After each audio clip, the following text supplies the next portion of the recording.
You're lying in bed imagining yourself rich, successful, admired by everyone.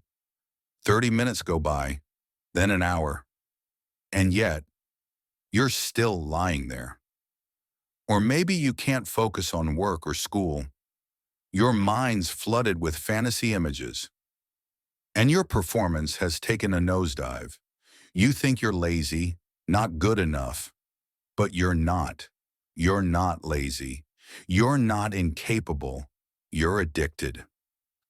This video isn't here to motivate you. It's not about teaching you how to concentrate.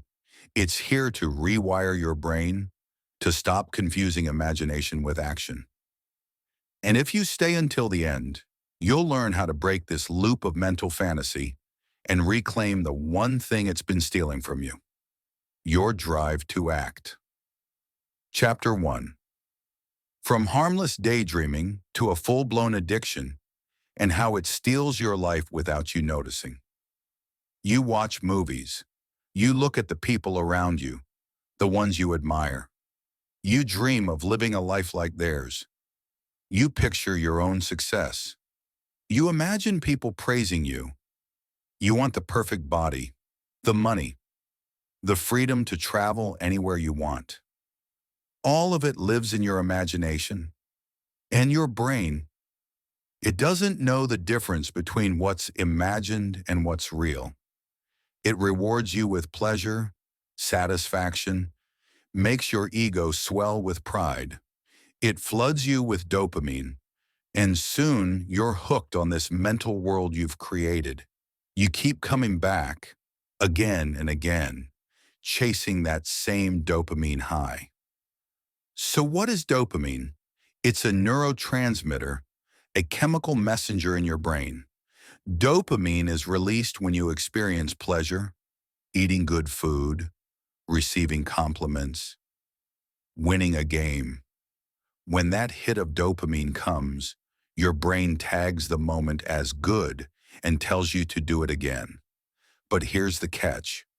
If you get that dopamine for free by daydreaming, binge watching, scrolling endlessly, your brain becomes lazy. It starts wanting rewards without effort. So every time you daydream, you're giving yourself a reward without doing anything at all.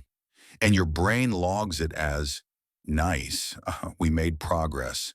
You've hacked your own reward system, making it feel happy without earning anything real. So when you finally sit down to work, there's no dopamine, no excitement, no emotional payoff, just discomfort. So you quit. You open TikTok. You search for another productivity video. You pretend you're learning. But really? You're escaping. You're not falling behind because you're stupid. You're falling behind because your brain's been hijacked by fantasy. You've trained yourself to feel satisfied without trying, and now real success feels exhausting, unreachable, not worth it. You don't want to do anything else but live in that perfect world you built in your head. That's trap number 1. Trap number 2, your brain is built for energy efficiency. It craves success without cost. So instead of working, sweating, struggling, your brain says, why bother? Let's just imagine it. That's easier. And slowly your drive is replaced by dreams. Not because you're weak, but because your brain thinks it's winning. Chapter 2. What's the difference between daydreaming and intentional visualization? You've probably heard that visualization is a powerful mental tool to help you achieve your goals. So what's the difference between that and the kind of daydreaming we're talking about here? Daydreaming versus intentional visualization. Nature. Daydreaming is random, uncontrolled, and emotion-driven. Intentional visualization is focused, deliberate, and tied to real goals and action. Example, daydreaming. You imagine yourself as a famous singer with millions adored by all, but you do nothing about it. Intentional visualization. You spend 5 focused minutes picturing yourself confidently delivering a presentation, speaking clearly, connecting with the audience. How it feels. Daydreaming feels good, effortless, like being high on dopamine. Visualization feels focused, empowering, like preparing for a mission. The results. Daydreaming leads to addiction, distraction, low productivity, and disappointment with real life. Visualization builds confidence, rewires your subconscious positively, and drives real action. In short, daydreaming feels like motivation, but it's a trap. Visualization is a sharp mental weapon, powerful when used right. When you daydream, you get the thrill without the work. When you visualize intentionally, you're priming your brain for what's real. Chapter 3. The Consequences of Fantasy Addiction.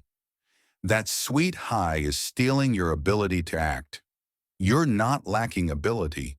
You're addicted to the emotional reward of fake success.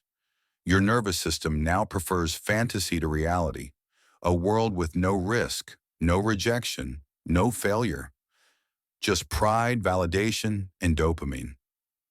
And the more you dream, the more you delay. The more you delay, the more you abandon the real version of yourself, the one who could have made it. Eventually, the dream isn't hope anymore.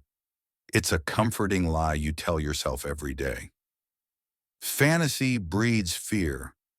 At some point, you look at your real life, and it scares you because you don't live up to the perfect version in your head. The longer you stay in fantasy, the more afraid you become. The more afraid you are, the more you avoid. And the more you avoid, the deeper you sink into fantasy. This loop feeds on itself until you're trapped. Unless you become aware of it or someone pulls you out, it can steal your life.